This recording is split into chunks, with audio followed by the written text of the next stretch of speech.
And we're live.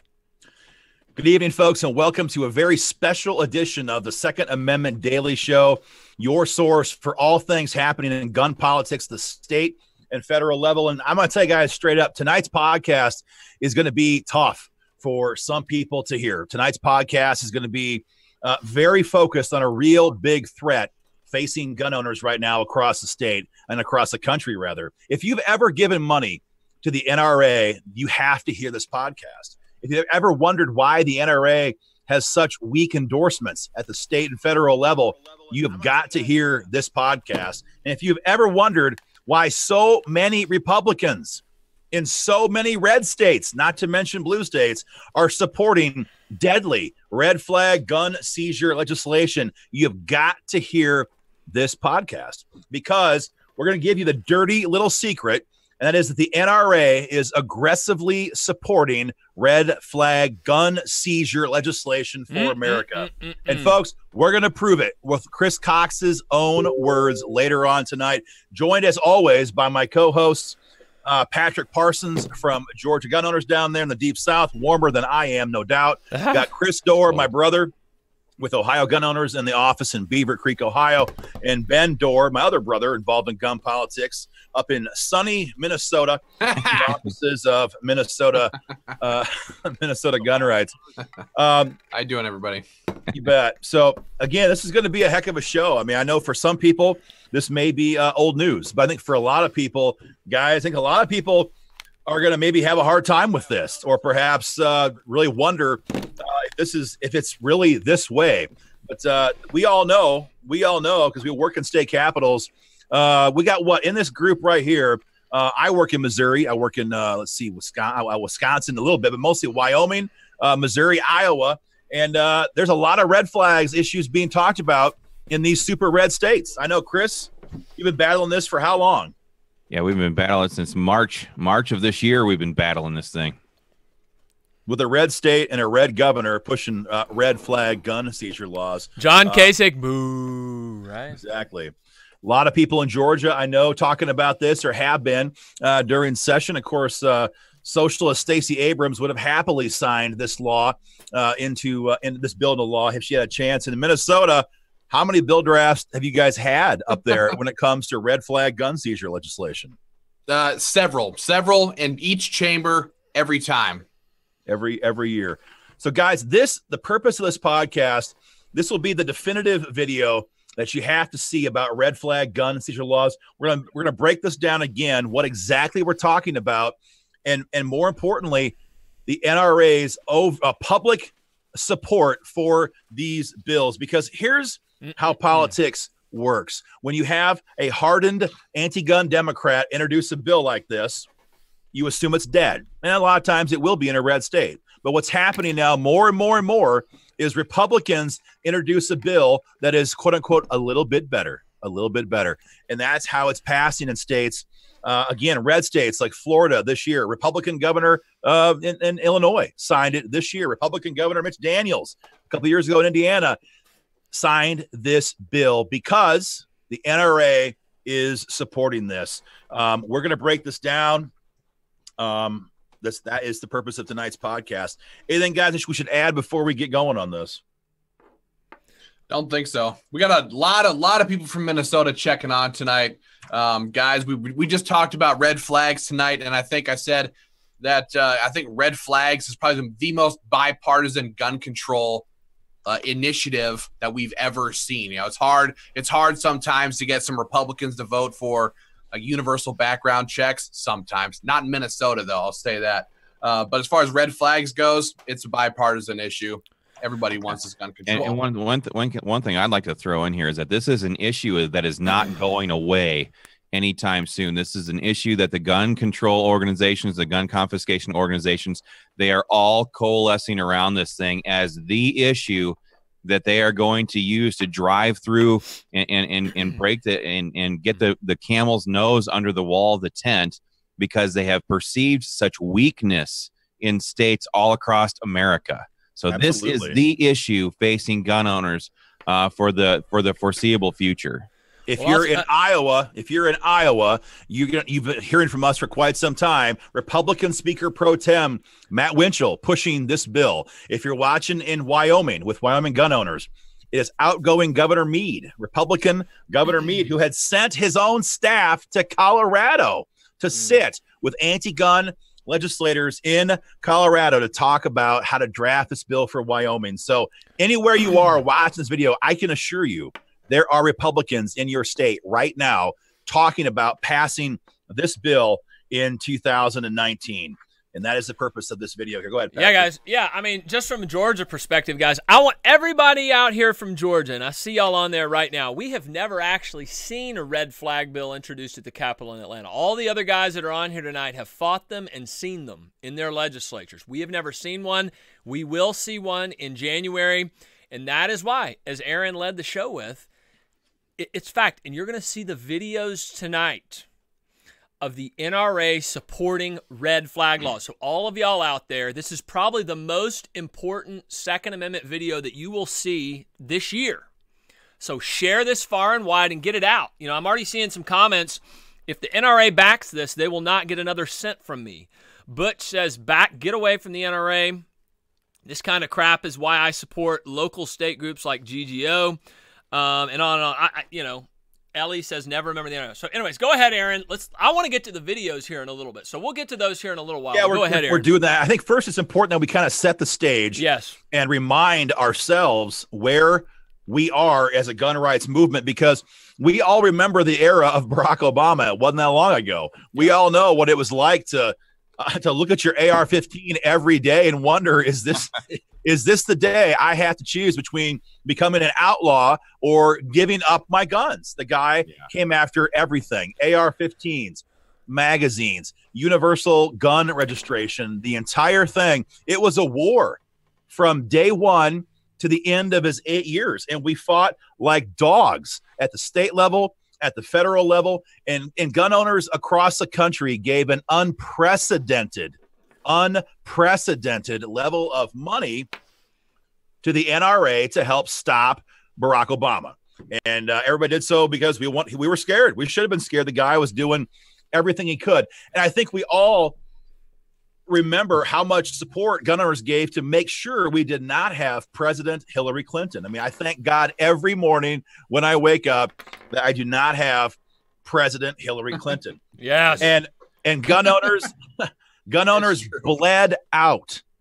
You guys watching this podcast, you gave a fortune to ensure we did not have President Hillary Clinton, and to ensure that we had Republican-controlled pro-gun leaders in the House and Senate in Washington, D.C. And so we all woke up on election. Well, I never went to bed on election night. I couldn't get away from watching. I didn't either. But we all watched the news break then, 2:00 in the morning, that President Trump had won, and we had a Republican House, Republican Senate. And so for the first time in a while, we now had a chance to go on offense. And everybody woke up on November 7, and we're like, what is this new environment? We can actually, as gun owners, we can breathe a little bit. All of you folks like me who were so concerned for all those years, we could breathe, right? We could breathe because Trump won and we had Republicans in control. And I know we all thought we could maybe dare to dream. Could we go on offense?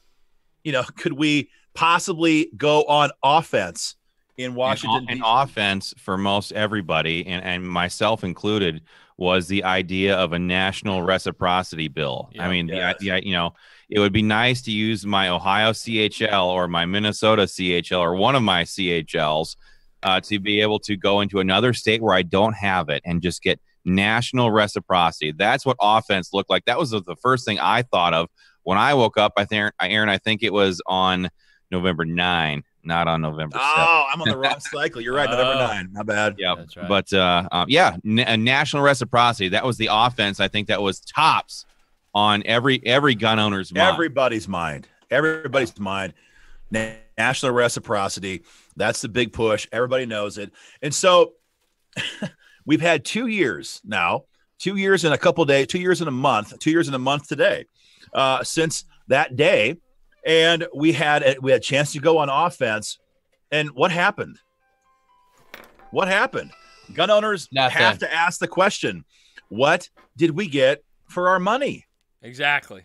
What happened in Washington, D.C.? Did anybody see a push to pass national reciprocity? I don't mean, was there an email? I don't mean, was there a press release? I mean, was there a no holds barred, in your face, big guns being brought to bear, big money being spent in D.C. to pass national reciprocity? And we all know the answer. We all know the answer. The answer is absolutely not. All of that money, all of that energy, all of this 8 years of waiting for a chance to be on offense, squandered, wasted, betrayed for the last 2 years in Washington, D.C. But it gets a lot worse because, guys, we did see stuff happen in gun politics. What did we see? We didn't see national reciprocity. Right. Instead of national reciprocity, I think what happened was Las Vegas happened.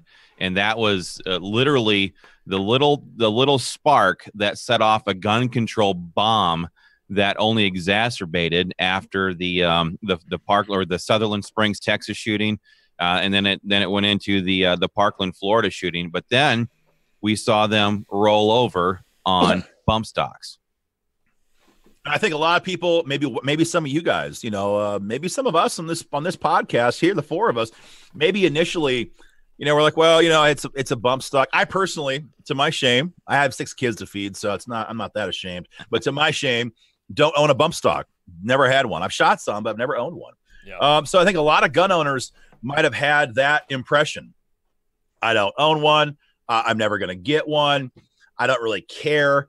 And that's at best. And some might have thought these were bad items that should have been banned. But I think we all agree here that misses the point dramatically, because the issue is not the accessory. The issue is in demonizing accessories. And so when the NRA publicly came out, this would have been what, guys, early 2016, right after the big massacres that had taken place in Texas and in Las Vegas. More importantly, they came out and said, that's okay. We agree with banning the bump stocks. I know a lot of gun guys sat back and said, wait a minute. We're supposed to be on offense. How the hell do we find ourselves now watching the NRA, watching Chris Cox get up there and smugly telling the world that we're okay with giving up all of our momentum and we're okay with giving up bump stocks? Because, again, we know what's going to happen. Once these are illegal, and it's going to be done now in about 90 days, as we all know, once this happens, the next shooting – they're going to go for the next accessory and the next accessory. And maybe it's a collapsible stock. Maybe it's a flash suppressor. Maybe it's a 30-round magazine. Maybe it's a binary trigger. Whatever it is. You give an inch, they take a mile. Exactly. Yeah. That's how my kids roll. That's how my kids roll. If my wife and I don't hold fast, they push and push and push. And obviously, it's no laughing matter with Michael Bloomberg, who spent $100 million in the midterms. These people, once they smell weakness, and there is so much weakness right now in the NRA, in state legislatures, and in the federal Congress, that they're going to run us ragged. So the first thing we all saw was bump stocks. They didn't even have to pass the bump stock ban. All it took was for the NRA to cave on that issue, and all of a sudden you saw all this gun control happening. You saw Nancy Pelosi, you saw Dianne Feinstein, you saw all these press conferences happening. It was all national media. They didn't even have to fulfill the bump stock ban for this to become a national gun control issue on every issue. Exactly. And guys, if you're getting tuned in right now and you're wondering what are we talking about, we're leading up to talk to you about the red flag gun seizure laws that are sweeping state capitals across the country right now. And the reason for it is because the NRA is openly, and we're going to show you videos here in a few minutes, openly backing these at the federal and state level. So first we have bump stocks, but that wasn't it. In this chance, this brief respite from 8 years of Obama tyranny, we had a chance to pass pro-gun bills. We also passed Fix NICS. The NRA comes out, right? This is after the mass shootings that have taken place. And the NRA comes out. And I think what's ironic to me is that Dianne Feinstein tried as hard as she could for 8 years under Obama. For 8 years. Even when they had the majority, she couldn't pass it. She couldn't pass it because at that time, the NRA was opposed to it. Yeah. They were opposed to it, and they couldn't pass it. But fast forward to 2017, 2018, and all of a sudden they come out publicly. Guys, you can Google it. Publicly saying we support fixed NICS, and that passed as well. Excuse me, guys, which is the largest takeover, the largest culmination of state and local databases, the largest gun database that we have ever had in this country. So that kind of brings us up. Go, I want to break in right here. And since they have passed this fixed NICS stuff, there has been a massive expansion of people who are losing their firearms, their CHLs. You guys can read all about it. Just Google it. There's I think there was like 900 people now in the state of Florida because they're dumping all kinds of databases into this thing. You know, when if people were convicted as a teenager for pot, this stuff is getting rolled into here now, and people are getting notified. Turn in your CHLs. Yep. So, yeah, people are actually losing their firearms permits now because of fixed NICS. People who are law-abiding citizens who've been carrying firearms for years. What I always find so funny, going back just a little bit, is freaking Wayne LaPierre and all these guys at the NRA during the presidential election, and I know we touched on this, but they were puffing their chests out, da-da-da-da-da-da, and then you literally, it's just 2 years later. I mean, just that soon, those guys totally flipped. You know what I'm saying? And, you know, John, what made me think of it was John Chandler, this guy, on our comments. He said the NRA is one of the original gun control organizations, and we're seeing that right now. That's what he said. So, you know, they ask for your money during election season, and then they turn on you once they're safely in. But again, guys, our primary focus here is the Red Flag Gun Seizure fight, which is happening right now across the country. So, again, that's kind of where we've been. We had 8 years of tyranny, 8 years of terror, 8 years of giving the NRA tons of money, a brief time there, again, to ensure we did not have President Hillary Clinton. And we all thought now is our chance to go on offense in 2017, 2018. We lost it all. We lost on fixed NICS. We lost on bump stocks. And now, earlier this year in 2018, the Parkland, Florida shooting happened, of course. Was it February? Was it Valentine's Day? Is that correct? Yep. In February of this year. And the NRA came out within a matter of weeks. Chris Cox came out with his video and demanded, arrogantly, smugly, stood there and demanded that Congress pass a federal red flag gun seizure bill. Before we discuss the clips, we got to break this down one last time. Chris, do you want to go through a very careful nuance, or should somebody else who has time? And guys, if you wonder why we're all fidgeting here, we're watching and trying to look at our comments and talk to you people, all of our state groups. We have folks watching in Wisconsin. And boy, if you're in Wisconsin, guys, get ready for a throwdown. Tony Evers is going to deliver hellfire for Bloomberg in Madison. That was a random sidetrack. So we're all watching our comments and trying to respond to our members. Yeah, so we've got some trolls on here. I want to make sure you guys all stick with us here. Troll alert. As long as you can, because we're going to get to these videos here very shortly. We want you to see this stuff from their mouths. We're not just making this stuff up. We have video proof. We want to show this to you guys so you guys are armed with the truth and you can go out and better fight for your own Second Amendment freedoms. But I think Aaron had asked me to kind of give an overall now of what we got to break down red flags so everybody knows. Everybody's asking what we're talking about. Yeah, okay. Everybody in Georgia's asking. Red flags gun confiscation is what we're talking about here, and I'm gonna break it down for you a little bit.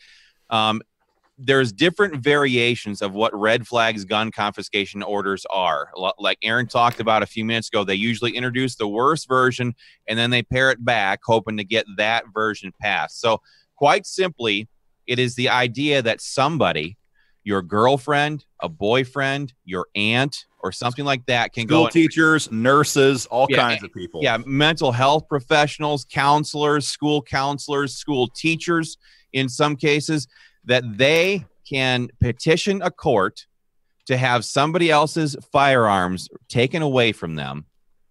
And in some cases, in the worst cases, they're done at ex parte hearings, in star chamber hearings, where the accused person or the person that they're trying to get the order against, they're not even allowed to be in that courtroom or in that hearing to defend themselves against the accusations being made against them. And in those cases, if the judge rules in the favor of the one person there who is making the accusation, knock, knock, knock at the door, they are there to take away your firearms. That's one scenario. Another scenario is they remove the ex parte hearings out of the entire process. And sometimes they constrict it so that only law enforcement can make the claim to a judge to try to have somebody's firearms taken away. Usually what happens in those scenarios is somebody who is, let's take, for example, somebody trying to gin up support for their divorce case. They can go to the law enforcement officer and say, oh, he did this or that. He did this or that to me. He threatened me this way. And what's going to happen there is the law enforcement officer is going to be the conduit for that person making the accusation. He doesn't want the liability. They'll go to the judge and they will still get the court order to take your firearms away from you. And understand, there has been no charges filed against you. There has been no court. There's been no hearing where you're able, sometimes where you're able to defend yourself. There's been no conviction. There's no conviction, and you're having your firearms taken away from you. That is kind of the basis of what Red Flag's gun confiscation is. It is the destruction of due process, and it's a complete bastardization of that idea. Where the very idea as Americans we cherish the concept of innocent until proven guilty. It's what our country was founded on. It's what we were founded on. Innocent, that the king could not just declare somebody guilty and throw them in the stockades. Yeah. And this totally, I didn't even cut you off, Chris, but this just totally destroys that. I think the underlying point again and again and again and again needs to be made over and over and over. It doesn't matter what variation. It doesn't matter who can file the complaint. It doesn't matter if you're there at the hearing or not. What matters is that you've never been arrested. You've never been charged. You've never been indicted. Yeah. You've never been convicted of anything. And yet you will, in hundreds and thousands across the country this year alone, thousands of Americans have had their guns stripped and seized from them because of this situation. And guys, we're going to discuss later on tonight the next level of red flags, what we're seeing right now in Washington State. We're going to pass on that for a little bit. But again, the purpose of this is to show you guys how much support this has in red states because of the National Rifle Association, who openly supports it. Guys, sure. Patrick, get video number 1 spooled up. We're going to get that going here in just a minute. Get number one. Guys, we're kind of new. We're kind of new guys at doing this kind of thing, so this might not be perfectly seamless, but you know what? We're going to do the best we can. All so right. What you're going to see here before we even get into it is Chris Cox, the head of NRA ILA. This runs their entire political program, giving this verbose, tough guy, very stiff-jawed, with very, patriotic music in the background, appeal to Congress and to the members of the NRA, asking them to support red flag gun seizure laws at the federal level in Washington, D.C. All right, Patrick, if we have it ready to go, I think we're ready to go here, guys. Okay, Micah, play clip number 1. We need to stop dangerous people before they act. So Congress should provide funding for states. Like we said, risk protection. This is our first time doing this, so we got a little kink. Here we go. Yeah, Micah, I didn't hear it. It's coming. They should hear it. Yeah, but I didn't hear it live when you were playing it. It's gonna go on Facebook. Hold on a second, guys. Let's make sure that video played. Okay, it did. So Congress should provide funding for states. Like So we're talking about the fact he says here and telling us that Congress has to provide funding to do this so we can stop crime before it begins. This used to be a silly movie, right? Didn't we have Tom Cruise in this? We had a minority report movie, and the whole idea that you could stop crime and know it in advance and somehow, disarm people in advance was preposterous. But the NRA in this clip right here is actively saying we can find some way to stop crime before it begins, and that is the beginning of the end of due process. What blows me away, guys, is this is the same talking points that I've heard the Everytown for gun safety lobbyists make all across the country. They made this talking point verbatim in Missouri. They've made it in Ohio. Chris, you dealt with this for weeks down there. That's just what is so aggravating is that I hear these same quotes from the what we call here in Ohio, because we got a lot of them. We call them the Bloomberg's red shirt radical lying commie mommy brigade.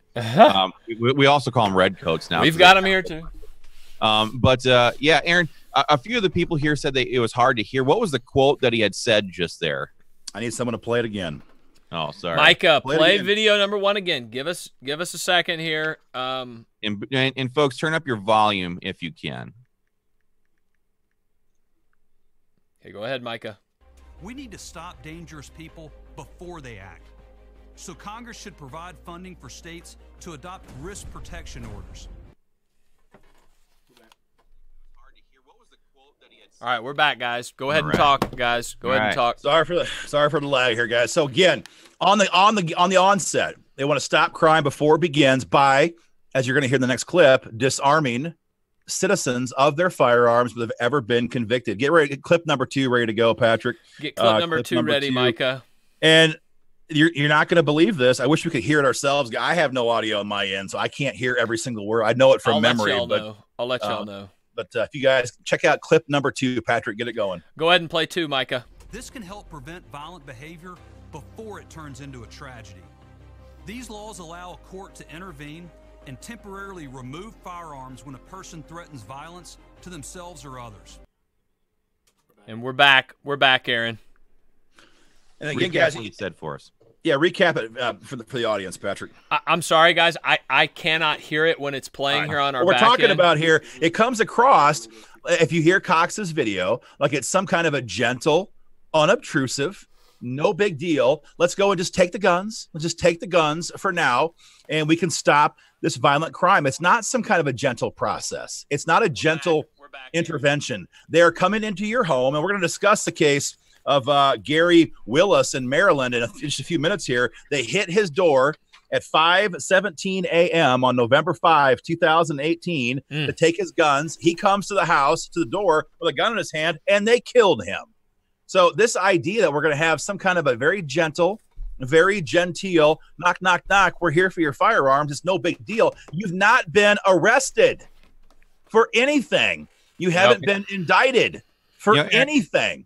Aaron, you've got law enforcement experience in your past. Why don't you kind of flesh out for us what this kind of looks like for for a criminal versus what you and I, what we everybody watching this video. When someone comes to your house like that, yeah. I mean, when for law enforcement, it's very typical when you're going to do a high risk warrant, whether it's a fugitive warrant, for their arrest, or a search warrant and raiding a drug house or some kind of a flop house. When you hit a house like that, the criminals know how this works, and because they've been on the block before, they've been around the block before. And so they usually have about 3 choices. They can run, they can fight, or they can, as we always said, assume the position. Drop down, put your hands up, because they know that when a team comes like that, hitting the house in the middle of the night, like that, they're coming to take care of business. That's just the way it works. And so a criminal knows that if he draws a firearm, they're likely going to be shot. That's just the reality. Yeah. Every criminal knows that. But the people watching that's way different than what you and I experience. I know. The 4 of us and people watching this podcast, the 4 of us, if someone hits my house at 5:17 in the morning, the first thought I'm going to have, like I'm sure everybody else watching this video, is, holy cow, there's a home invasion in progress. It's happening right now. And my first action is going to grab my Glock 23 next to my bedside stand with my light underneath. And I'm going to rush out in the hall because my kid's bedroom is down the hall closer towards the front door of my house than my own bedroom. And what's going to happen? You're going to run down the hall. you're going to grab that gun and you're going to try to get between whatever is possibly coming down that hall to your kid's bedroom. Yeah, you're going to get shot, and you're going to get shot. That's how they're not going to come to your house at 10 a.m. with a bottle of lemonade in their hand and say, "Hey, bro, we're here for the guns. It's all cool." They're going to hear man with a gun who has just been issued a seizure order because somebody somewhere somehow claims you're a threat with a gun, and they're going to come, and they're not going to come and say please. So we need to hear clip number 3. This is perhaps the heart and soul of this podcast, guys. Clip number 3 is the big con. It's the big con. Micah or Patrick, okay, you can get clip 3 up and going. Micah, clip number 3. This is the big con job from the NRA here. Here it goes, guys. To be effective and constitutional, they should have strong due process protections and require that the person get treatment. There it is, right out of Chris Cox's mouth. Due process protections. They want you to believe. They're desperately trying. Patrick, make sure he can do the whole video top to bottom here in a few minutes. Find that clip as well, the whole video top to bottom. Right. They want us to believe. They want gun owners to be duped and fooled into backing this because they say, oh, don't worry, we're going to have due process. And Chris, this happened, I think, first in Ohio in terms of the big deal. The big compromise. It's happening right now in Iowa. It's happening right now in a bunch of red states. But explain what we mean by this, the big trade-off that they're trying to make. I'm sorry. I was moderating some comments over here. You're going to have to. What we're talking about here, guys, what they're doing is they're saying that because they take out the ex parte hearing, because they take out the ex parte portion of the bill, that all of a sudden that guarantees due process. In other words, if you're allowed to be at the hearing, well, then that's okay. That's okay, because we have taken away of the due process violations. That is insulting. That is embarrassing, and that is complete malfeasance. They're trying to dupe gun owners into actually supporting this crap, because the ultimate due process violation is not whether or not you're at the hearing. The ultimate due process violation is that you've had your guns taken away before you've had a day in court. Do any of That's y'all what Chris Cox is supporting. And you know, I find at the end of the video he said to paraphrase it, don't jump the shark.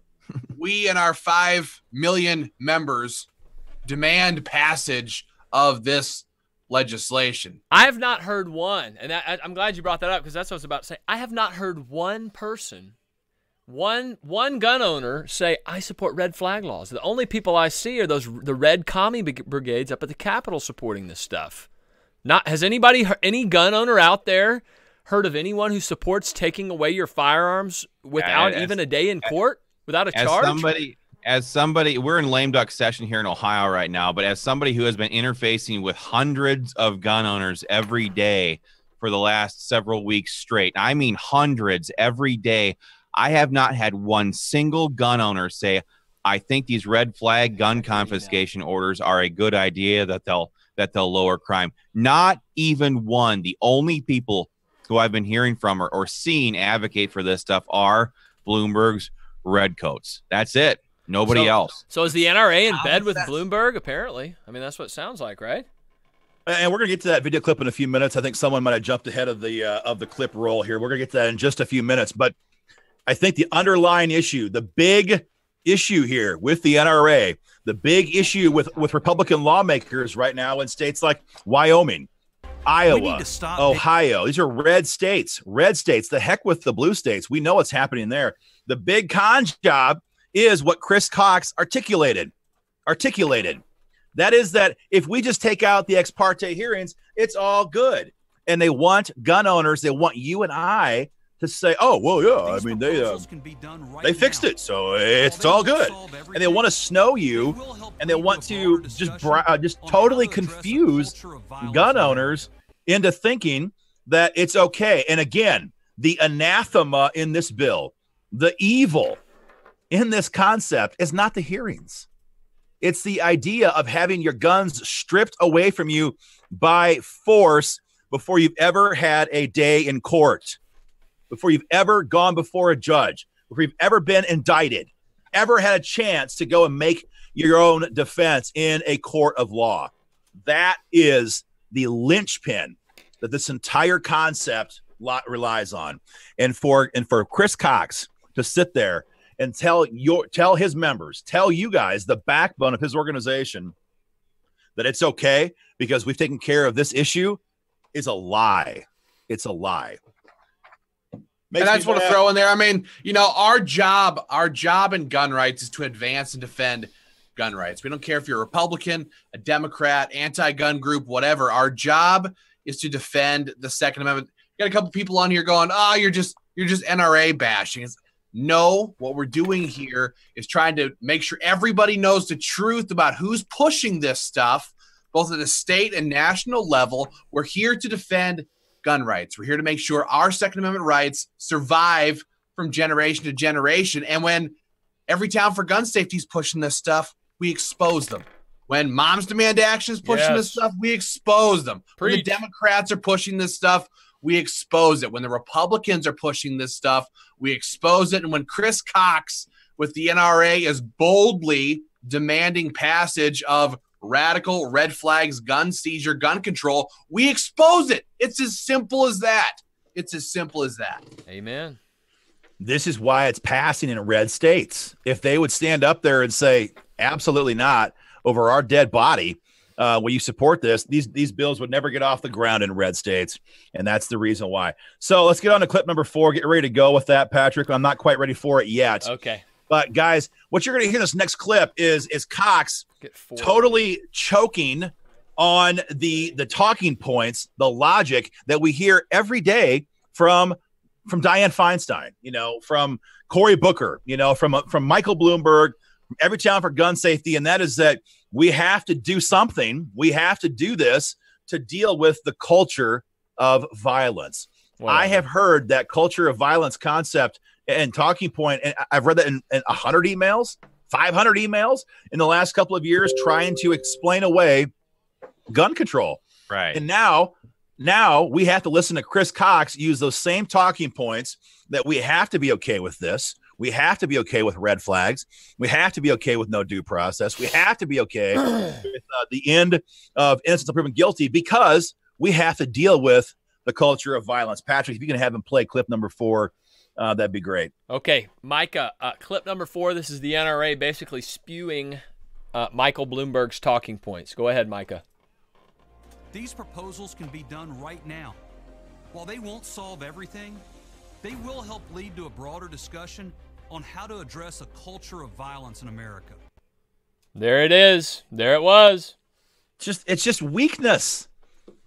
It's just weakness. Again, don't forget where we are.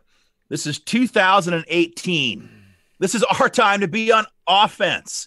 All of the money that you guys have given, all of the phone calls that we have made, all of the work that we all did to keep Hillary Clinton out of the White House. This is our time to shine, our time to get back at Barack Obama's 8 years of tyranny. And we have to sit here and listen to this choke artist tell us that because of the culture of violence, we have to be okay with red flag gun seizure laws. It literally makes my blood boil to think about where we should be. And don't think for a second. A lot of people have this question. Well, what do we do? What do we do when somebody is showing red flags? You know, what the heck? You know, what do we do at that point?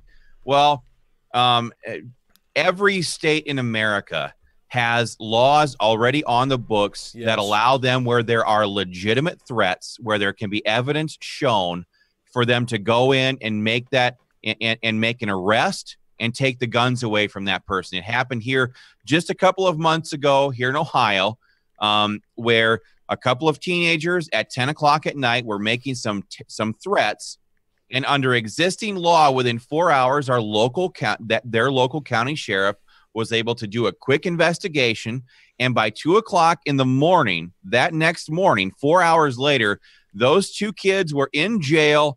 The firearms were in the sheriff's custody under existing laws. there has to be a burden of proof, a level of evidence that they have to achieve before they're allowed to do that. They cannot just do this on people's word. So existing law covers for this. That's the way it is in any state in America, under terroristic threats laws, under attempted assault, stalking, all kinds of laws exist. And we probably should have clarified that in case it's not obvious that we're not advocating for criminally insane people to be carrying firearms. That's why we fight for gun rights, so we can drop that person dead in the shopping mall with her out there with her wife and kids. But Chris nailed it. I mean, every state has a construct in effect to go out there and arrest these people. You can detain them. We want officers to detain them. That's called a criminal investigation. I hear that. Sorry, Aaron. I hear that more than anything else. And obviously, we don't support virtually any of the gun laws out there, but I hear that more than anything else is like enforce laws that are already on the books. Yes. You know. Right. Yes. Well, don't forget that the shooter in Florida was called in, but the local police were at his door 39 times in the couple years leading up to the shooting in Florida. The FBI, he had been turned into the FBI for making terroristic threats many times. The laws were on the books to stop him, and it didn't happen. Hey, I've got a killer comment in my Georgia gun owners comment section. Rick says, "I own my dream home in Florida, but I'm moving back to Wyoming over the red flag issue." He's gone, heading back to Wyoming. From sunny South Florida back out to Wyoming. What's his name? He's in Georgia, so you may not see him, but Rick, you should make sure and hook up with Wyoming gun owners. And more importantly, get a hold of Senator Anthony Bouchard. He is the guy in Cheyenne who was opposing this and exposed Governor Meade for his efforts to do this in 2018. So you want to make sure and get involved in that. I think some people are also I'm reading comments for the very first time. I have not had any time to watch my pages, so you trolls are going to get yours here in a little bit. But I'm getting this question over and over. Well, it's only a temporary seizure. It's only a temporary seizure. Look, there is no such thing as a temporary suspension of our constitutional rights. No. There is no such thing as a temporary destruction of innocent until proven guilty. First of all, it's usually a 6 month to a year long temporary hold. And some of them have automatic renewals built right into them unless that person has disproven the original accusation in the meantime. Does anybody out there actually believe that once you get on a list, you ever get off? Yeah, exactly. For the folks in Missouri, we did a breakdown of Senate Bill 42 an hour ago in Missouri, and we showed the folks down there that the court on their own motion, having never heard from the petitioner, can automatically extend that seizure order based on their own idea of what the situation is. So whether or not the petitioner ever asks for it again, that's it. So there's no way in which a gun owner should be sitting here thinking, well, it's only temporary. That's only going to get worse. The last clip we have before the whole thing is done is going to it's Chris Cox's best effort to have all of us stand up there and snap to attention, and patriotic music comes into play. We put our heart in our chest and we stand there and say, well, yeah, I support that too. It's a shameless, ridiculous effort to make us, all of us grassroots gun owners out there think, well, yeah, I can support this too. You guys can play clip number 5, Patrick. That's the last clip here. Micah, get number 5 teed up. Are we ready to go? Yep. Okay. All right, let's do it. We can take action and prevent violence and protect the Second Amendment rights of law-abiding Americans at the same time. That's what the 5 million men and women of the NRA are committed to do, and we hope you'll join us in getting it done. Trash. Are we back? Yeah, we're back. You get the full video queued up, Patrick, as well when you get a chance here now. So this is the whole thing. It's the end of due process. Calling on Congress to pass it using all of their resources, which is money you guys gave them. Stand back and say, well, of course we support this because we fixed the due process issues. And that's what all the members of the NRA, all the grassroots gun owners want. That's bullshit. Yeah. We talk to gun owners every single day on behalf of almost a dozen state-level gun rights orgs that we all work in. And we know for an absolute certainty that they don't want that. But this is what lawmakers are saying right now in state capitals across the country as their justification for passing red flag gun seizure laws. And again, I'll say something blue in the face. We can't forget the 30,000-foot view. This was our time to be on offense. All the money we gave, all the support, all the doors that we knocked on as gun owners, all the phone calls we made to get a pro-gun majority in Congress, to get President Trump in the White House, to keep Clinton out in the street, all for nothing. All for nothing. Crazy. Because over the next short 2 years, they caved on bump stocks, they caved on fixed nicks, and way worse than both of those combined, perhaps, they caved in on red flag gun seizure laws, and we will pay the price for this for decades. Decades. They're caving on it here at the outset. And like one of my good guys here in Ohio just commented, he said, wait, could this not be a federal red flag? Couldn't they not pass this at the federal level and have it apply to all the states? Dang well they could. Of course. That's what Chris Cox is talking about. That's exactly what former Congressman, or almost just about to be former Congressman Eric Paulson from Minnesota. Eric Paulson is the main Republican who co-sponsored red flags gun seizures in Congress this year. It cost him his seat, by the way. Yeah. And again, this is impacting your red state. I don't care if you're watching in Pennsylvania. They just barely stopped this for now. I don't care if you're watching in Iowa. Representative Matt Winchell, Speaker Pro Tem, he runs the Iowa House. All over Iowa press saying he's going to do it, and he's going to fix due process and get it done.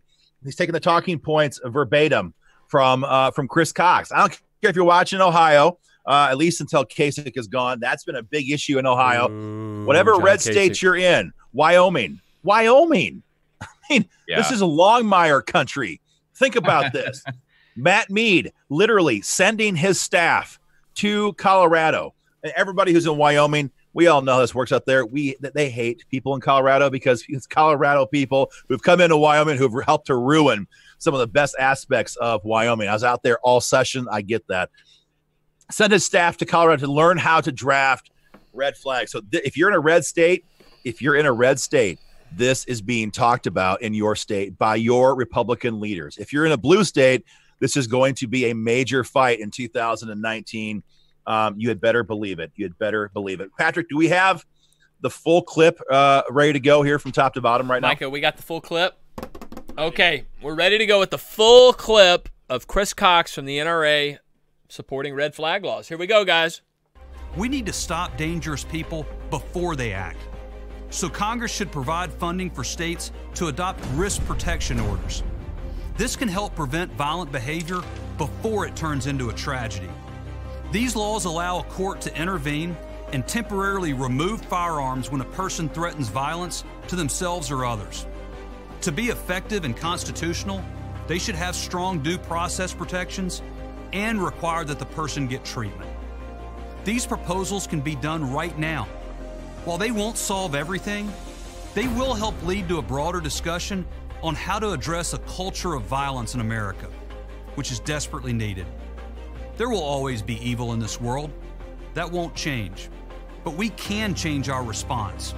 We can take action and prevent violence and protect the Second Amendment rights of law-abiding Americans at the same time. That's what the 5 million men and women of the NRA are committed to do, and we hope you'll join us in getting it done. Well, there was old Chris right there, guys, talking about his support for red flag laws, right in his own words. Don't believe us? Watch the video. Yeah, they cue the music. Yeah. They have the patriotic, the blue banner waving in the background, and you got Old Glory pretty much sitting there just waving in the amber sunset. If I was a benefactor member who had given $5K or maybe $10K or maybe $20K over the course of a lifetime to these guys, and I watched this play out, I would be sick to my stomach. And I know hundreds of gun owners across Missouri and across Iowa and across Wyoming right now who are livid and asking themselves, why? Why have we given so much money? And if they're not going to fight for us, what are they doing? What are they doing? And we haven't even gun owners. I don't think always, maybe we don't think in terms of the long-term play being pushed by Bloomberg, being pushed by the radical left, George Soros. I know a lot of times I can fall in this trap where I think in terms of next session, the next 2-year cycle, whether it's in Congress or it's in Des Moines or Jeff City or Madison or Cheyenne. These leftists, they think in terms of the next 10 years and the next 20 years. Yes. And we're seeing this happen right now. So if this hasn't got you angry enough yet, and if you're not concerned enough yet about red flag gun seizure laws, as Chris described half an hour ago, you've got to hear what's happening right now in Washington State. State. Let me just jump in here for just a minute. If you guys are watching this in Ohio, we've been talking about this until we're blue in the face as we've fought this, I might say successfully, as today was the last day they could pass this garbage out under this General Assembly. So you guys rock in Ohio. We killed this thing this year, but we have been saying and beating the bush here in Ohio all year long that this is a framework bill. They are desperate to get any version of this passed that they possibly can. And you can go back and look at videos that we have shot here back in March and in April. I'll say this exact quote. This is a framework bill so that they can get this original version passed in whatever version they can get, and so that they can expand on it in any future legislature. God forbid a school shooting ever happen here in Ohio, but any crisis that comes up in the future, they can build off of the framework they passed. Aaron, take it away about Washington State. Washington State passed this bill in 2016. So I said 10 years, think 2, okay? We're not talking about a 10-year build up here, think 2 years. So late last week, the news broke in Washington State that Bloomberg-funded activists, some of the survivors of previous shootings, that means David Hogg and idiots like that, the ACLU and all these other stakeholders who hate freedom, hate gun owners, hate the Second Amendment, have convened together to discuss how can we improve, how can we expand protections under our red flag gun seizure law. And they're literally talking about now taking and applying red flag gun seizure ordinances to juveniles. Insane, man. To juveniles. But listen to what this means. Yeah, it gets worse. Johnny's 10 years old, all right? Johnny doesn't own an AR-15. He doesn't have a Glock 9. He doesn't have a BB gun. He doesn't have a BB gun. I'm sure he can't in Washington State. No way. So he has no guns. So what does it matter then? Why we hit him with a red flag? Because they want to come to your home. They want to come to your home and take your guns away because Johnny, they think, may be a threat. And they literally said some of the concerns they have can be based on aggressive staring. Aggressive staring. Give him a pill for that. Give him a shot.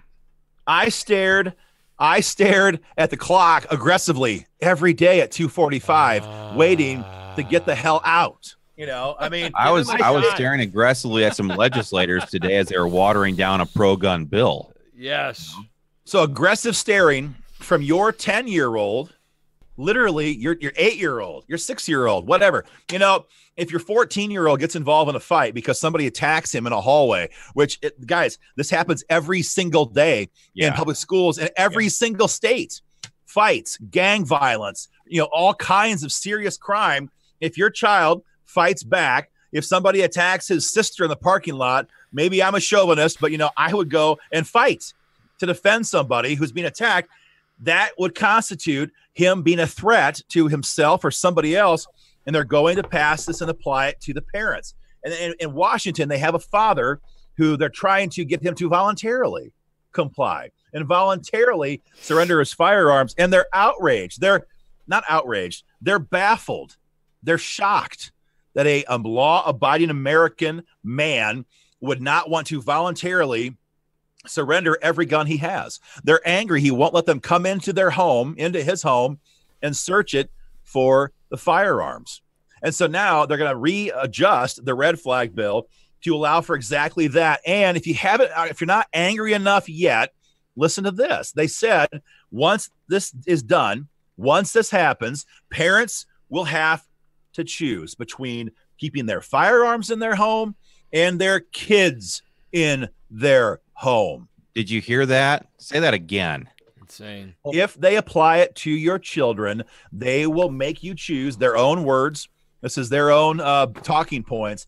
They will make you choose between keeping your firearms in your home and your children in your home. Take the kids. Take the kids away. They're going to do. So this is public. So literally, what do you want more? Do you want your Second Amendment freedoms, or do you want custody of your children? That's the ludicrous. That's where they want to go with this stuff. That's why we call this a framework bill. They want to build off of that. They want to pass gun control by declaration rather than adjudication. And once that wall is torn down, the barrier for freedom that is due process, Katie, bar the door, because all this stuff is coming right through it. Yep. We saw it today. You would think that somebody like Chris Cox would understand that. Nah. Yes. No. We saw it today. We saw it today. Bill drafts talking about hate speech being used as evidentiary grounds in a red flag gun seizure hearing. Yeah, well, a friend of mine, Tori Strago over here, just said, he goes, I say conservative things and anti-Islam things on Facebook all the time. I'm quite sure they'll use that to red flag me and take my guns. Yes. That's exactly what we're talking about. They absolutely will. You marry up hate speech issues, whatever that means. Whatever that means. You marry up a hate speech prosecutor with a red flag gun seizure law in your state, and you can kiss your butt goodbye. Yep. That's it. You're done, because everybody here sees the way culture is trending, right? We look back 20 years ago and we think of how our childhoods were, or if you're older than that, maybe you got to look back a little further than that. But look where we are now, and then we kind of project the last 10, 15, 20 years into the future. We look ahead 40 years into the future for when our kids are old and adults and having kids of their own. This is very, very, very bad. In every sense of the word. And it's why we need the most, for the love of God, if there was ever a need for the NRA to wade in heavy, if there was ever a need for them to bring all of their political guns to bear, if there was ever a need for the NRA to spend a portion of their $400 million plus budget to help stop this effort, whether it's in Congress or state capitals, if there was ever a time that we need them to stand up there and throw down, it's now. What the hell are they doing with $400 million a year that we're seeing bump stocks get stricken down? We're seeing fixed NICS expansions. We are seeing red flags, endorsements here and advocacy. Where the hell is the money going, that $400 million a year, if it's not going to try to expand? If it's not going to try to expand national reciprocity, where's it going? Yeah. I think we know where it's going. I think Ben has given me some numbers earlier today. Ben, you gave me some numbers, didn't you, on old Mr. LaPierre and what he's getting out of this every year. Look, we don't begrudge someone getting paid. Don't tell me this is going to make me feel uncomfortable. How many millions? Which part? Before we even say it, we don't begrudge someone getting paid, but you got to do the job. You got to do the job. Ben, what did you say he's getting paid?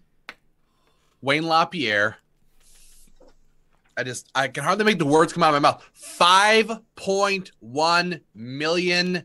$5 million, man. What's the basic membership cost? I wonder what, $25, $30. What's $5.1 million divided by $30? How many people are giving memberships to fund that portion alone? Do it. I'm curious. And that's what we know of. That's what we know of, right? 5.1 million, that was 2015, I think you said, right? But that was 2015. Yeah. So that was 3 years ago. That was 3 years ago. So who knows? Who knows what's going on with this right now? I mean, I know we pulled some other numbers because I was curious about how many, Chris. What is it? If a membership is $30, here's the number right here: 170,000 people. Dear Lord, have to give 170,000 Americans have to buy a membership to pay Wayne LaPierre's salary. How many for Chris Cox? That's what I really want to know about. How many for Chris I'm Cox? not sure we have numbers on that. It was certainly in the low millions range. I mean, Marion Hammer alone, Marion Hammer, past president, the Hammer down there in Florida, where all of this got its momentum this year because 67 A-rated Republicans were given a green light. Yeah. Given a green light to pass it. They passed it this year. Marion Hammer, $203,000. $203,000 to stand back and say, all right, you guys can do whatever the heck you want. And, the anger that I have at the state level is intense because it should be in D.C. as well. But because what they do in Florida, what they do in Iowa, what they do anywhere echoes in other states. Right. I know Ben told me this, that this year in Minnesota, they had lawmakers saying, well, why shouldn't we expand some of these Senator Ron Latz talking about why can't we expand red flags here to Minnesota after he's a Democrat. Here this year, John Kasich in his presser when he was trying to force the legislature to pass this stuff, he's like, we need to get this passed here so that we can send a big message across America that a red state, Ohio, a red state, passed this into law. That's what they asked. That's what they asked in Minnesota verbatim. If they can do it in red Florida, why can't we do it here in blue? Purple, whatever, blue. Well, now it's all blue. In blue, Minnesota. So, like I say, it's what we do in state capitals echoes across the. I think of that stupid quote from what was that movie with Russell Crowe? What you do in life echoes in eternity, and what they did not do in Tallahassee echoes in Des Moines. Yep. And it's echoing in Columbus. And it's echoing in St. Paul. And it's echoing in Cheyenne. And I guarantee it's echoing in your state capital, wherever you're watching this video at. And for that, 170,000 people pay a basic membership every year just for Wayne.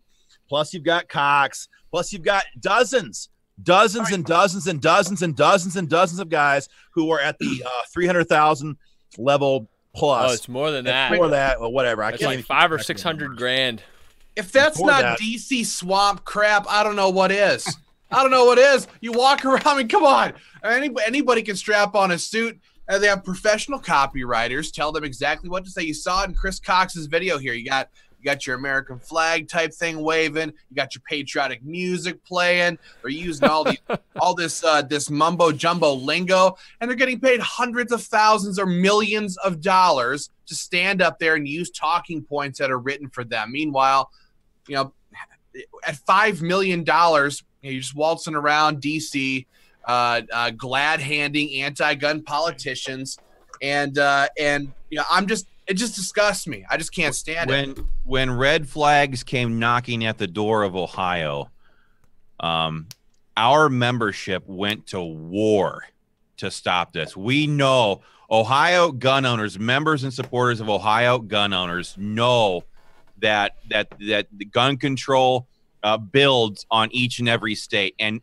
our membership went to war. They said, hell no, in no way, shape, or form are we going to roll over and let Ohio become the next state to do that. That is what stopped red flags this year in Ohio. And I will also add that the NRA never came in and opposed this thing at all. They didn't offer testimony. That's crazy. They weren't there the day of. Nobody was there to block it except the members and supporters of Ohio gun owners. And that's why I love those people, our people. They are my closest friends in this state. Well, what we've got over here, guys, in Kennesaw, we're running some of the back end operations over here. We have the entire video again of Chris Cox from the NRA A lot of y'all are asking for it. I see it on Georgia. We have the entire video of Chris Cox expressing the NRA's support for these red flag laws. So go ahead and play it. We have it right here, guys. It's going to play right now. We need to stop dangerous people before they act. So Congress should provide funding for states to adopt risk protection orders. This can help prevent violent behavior before it turns into a tragedy. These laws allow a court to intervene and temporarily remove firearms when a person threatens violence to themselves or others. To be effective and constitutional, they should have strong due process protections and require that the person get treatment. These proposals can be done right now. While they won't solve everything, they will help lead to a broader discussion on how to address a culture of violence in America, which is desperately needed. There will always be evil in this world. That won't change. But we can change our response. We can take action and prevent violence and protect the Second Amendment rights of law-abiding Americans at the same time. That's what the 5 million men and women of the NRA are committed to do, and we hope you'll join us in getting it done. There it was again. For those of y'all who haven't seen it, Chris Cox of the NRA on the video expressing their support for red flag gun confiscation laws. There it was. No Gun confiscation laws. They are the gun control issue of our, not of our generation perhaps, but maybe. I don't know. They are the issue of the day. This is the focus point that they are zeroing in on. We cannot let this stand. No, Go ahead, Aaron. No, go ahead, Ben. Well, no, just to recap that video before people are, if you're getting tuned in right now, don't forget these key words: no arrest, no charges, no indictment, no hearings, no conviction of anything, Let that culminate in your mind and think about the ramifications of that. No arrest, no indictment, no conviction of anything, and you are disarmed for a year, for 2 years, for 6 months, whatever it is. Don't ever forget that. No conviction, no conviction. Well, like we've seen in all of our own states, the deal is done behind closed doors between the politicians and the lobbyists. It happens all the time. Clearly, this is what's happening here with old Wayne. We'll call him $5 million Wayne from now on. $5 million Wayne and Chris Cox. This deal has been done here. We have no issue with the fantastic members of the NRA, the folks who are members of that organ. Right. None whatsoever. People are asking about that. We have no problem with that. It's the leadership. It's the leadership of the NRA here that is shoving this stuff down your throats. So there's a little debate over here on the Minnesota Gun Rights page. Some people are saying defund the NRA. Others are saying, well, maybe we shouldn't defund the NRA. It's the leadership that's the problem. Well, I'll tell you what, nothing speaks louder to somebody like Wayne LaPierre, who needs to maintain his $5 million lifestyle, than all of a sudden millions of American gun owners standing up and saying, no red flags, no compromise, stop this crap, get back on the straight and narrow and fight for no compromise in Congress and in these states. That might be enough to turn them around. So I mean, I guess what I'm saying is, yeah, people here on the Minnesota Gun Rights page are ticked off. A lot of them are saying, I'm canceling my NRA membership. I'm done until they change course. And maybe that's what needs to happen here until Chris Cox turns around and goes, maybe it was a terrible, terrible choice for me to betray all the members of the NRA and push for red flags. The NRA is now changing course, and we're going to oppose red flags. That's the only way to get this job done, as far as I'm concerned. Yeah, make no mistake about it. We would love nothing more than to watch them do a complete 180-degree about face on this issue, because, my kid's future depends on it. So if we can right their ship and get it opposed to this stuff again, that is ultimately what we would love to see here.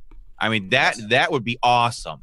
And what I'm afraid is going to happen now, with Nancy Pelosi about to take the gavel, with a harsh radically mobilized, crazed anti-gun caucus in Washington, D.C., now controlling the House of Representatives. What I'm afraid is going to happen instead is the email machine is going to crank up and the direct mail machine is going to crank up. Yep. And gun owners across the nation are going to be told, oh my gosh, oh heavens, oh help us. We need your $20. We need your $100. We need your $5,000. We need your money to stop Nancy Pelosi's war on your gun rights. And the wheel just keeps on turning. So we needed to have your money to stop Obama. They got it. They needed to have our money to stop Hillary Clinton becoming president. They got it. They needed to have our money to help advance pro-gun bills. Nothing. Crickets. Nothing, Crickets. And instead of that, it's red flags, fixed nicks, and bump stocks. And now, oh my goodness, we're right back into the help us stop Nancy Pelosi, and we're right back in it again. And this is the game. This is the swamp fundraising game in Washington, D.C., and that's where it's going to happen. And look, I don't think anybody here begrudges any efforts to raise funds to for a cause. In this case, fight for guns. We all need to raise funds to fight for gun rights. But I can give you a snapshot. I can give you a snapshot of what some of the state groups here do with the cash we raised. I can't speak all the numbers verbatim, but I know that Patrick Parsons in Georgia spent 6 figures plus making sure that radical socialist Stacey Abrams did not become governor by informing gun owners where she stands and exposing her radical agenda. That was well done. That's a fact. And the NRA came in at the last second and piggyback. It was over at that point. I can say for a fact that in Ohio, Chris's membership spent probably damn near 6 figures as well as a new organization stopping John Kasich's radical attack on the Second Amendment. I can say with certainty that in Iowa, the members of Iowa gun owners shelled out over $150,000 in just 6 weeks to take out people like Mike Gronstall, Steve Sodders, and gut the anti-gun Senate leadership that was controlled at that time by anti-gun Democrats. I can tell you for a fact that the members of Wyoming gun owners and the money that they gave to WIGO was used to hammer through perhaps the nation's leading Stand Your Ground law bill just 6 months ago in March of 2018. I can tell you for a fact that when the Missouri Firearms Coalition raises money from their members, they use that to hammer through what was, at that time, in late 2016, the largest gun rights bill at the state level in American history. Man. Stand Your Ground law, constitutional carry, castle doctrine cleanup, lifetime permits, and on it goes. So the organizations here deliver the goods. Hey, don't leave Minnesota gun rights out of there. The members and supporters of Minnesota gun rights have stopped every single gun control bill that has come forward in the last 5 years. They shut it down in 2013. They shut it down in 2016, 2015. They shut it down last year in 2018 when they were poised to pass red flags, gun seizures, and universal background checks. The members and supporters of MGR said, screw the political class, screw these compromise organizations. We're going to shut it down, and they did themselves. My bad. My mea culpa to them. I was up there and helped. I was doing lit drop operations, for heaven's sakes, in Minnesota, so I should have known that, and my bad to the members of Minnesota Gun Rights. Yeah. These organizations deliver. Yes. These organizations fight like dogs.